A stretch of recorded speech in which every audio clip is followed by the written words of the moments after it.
Hello, my name is Chad Perot, and I'm the Director of Evangelization and Stewardship at St. Peter's here in Brookside, Missouri.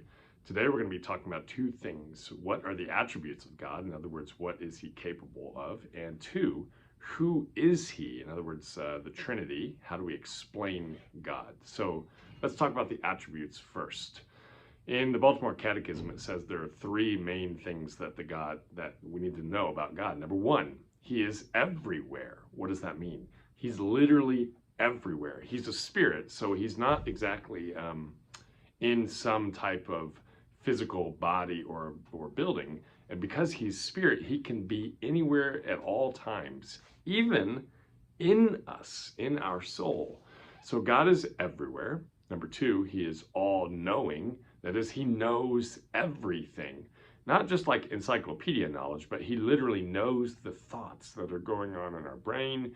He knows the thoughts that are going on in people's brains 500 years from now. He knows everything. There's nothing outside of his knowledge. And number three, he is all-powerful. That is, he can do anything. He could speak the earth into existence. He could create the universe with one simple breath. So he is everywhere, he is all-knowing, and he is all-powerful. All right? Now, we move into who is God. So in Genesis 1:26, as we're reading through the creation account of how God created the world, he says this, he says, let us make man in our image. All right? So he's talking about us and our, so God is plural. All right, so let's unpack this. What does this mean? First of all, it's really important to know that we were made in God's image. We were the pinnacle of creation because we were made in God's image. We were made to have a relationship. We were made with an intellectual capacity that's far greater than any other animals in the world. And we were made to reflect that in the world. All right, so who is God? How do we understand what God is? So it's very important. God is one substance. In other words, he's one. He's not multiple gods, but within that one God, there are three persons.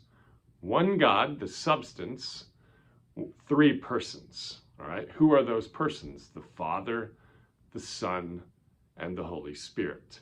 So it's important to understand that there is a relationship between the Father and the Son and the Holy Spirit.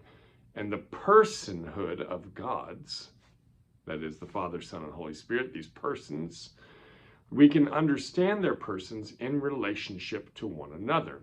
So here's a simple way of perhaps understanding this.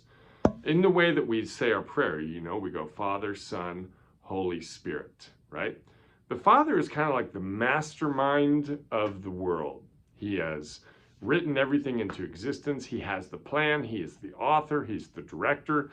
He's the Father.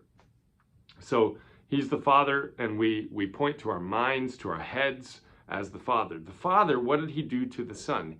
He sent the Son down into the world, metaphorically speaking, right?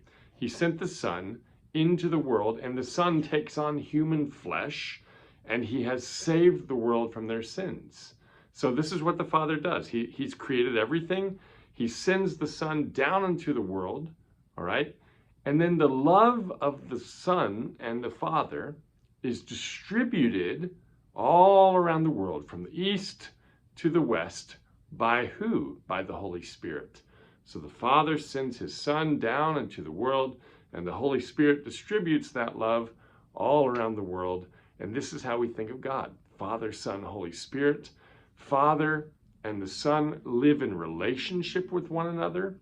The Father gives everything to his Son. The Son returns everything back to his Father. And the Holy Spirit is that love between the Father and the Son. All right? So just a little review. God is everywhere. God is all-knowing. He knows everything. God is all-powerful.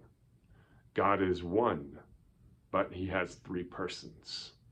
And this we can talk to our kids about, because I think it's important as we go forward to know how God created us and why sin is a big deal. Thanks. God bless.